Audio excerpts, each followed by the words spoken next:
Hi, I'm Tyler and welcome back to Super Secret Recipe. Today we're making pesto, so let's just jump right into it. In a food processor we'll combine 2 cups of fresh basil, 1/3 of a cup of pine nuts, half a cup of Parmesan cheese, and I like to add an entire bulb of roasted garlic instead of raw garlic.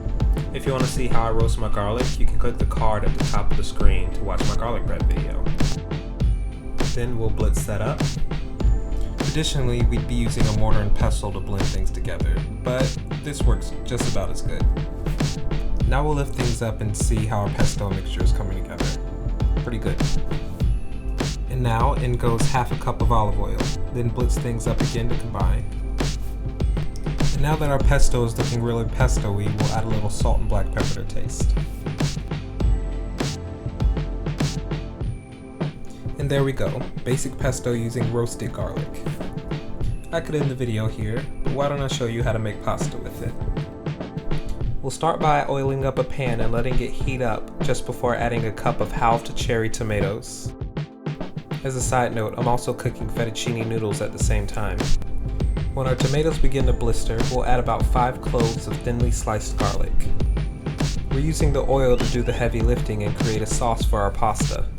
So if our tomatoes and garlic absorb too much oil, don't be afraid to add more to get things wet again.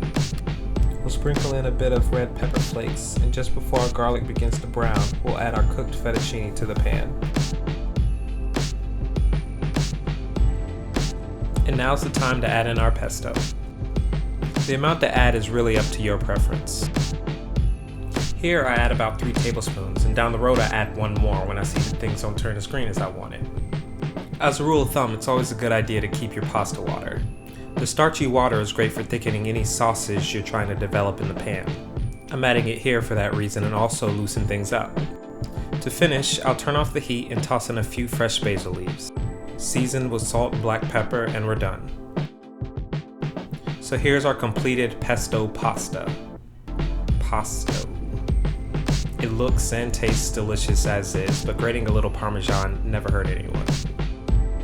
Really quick, really easy, really delicious.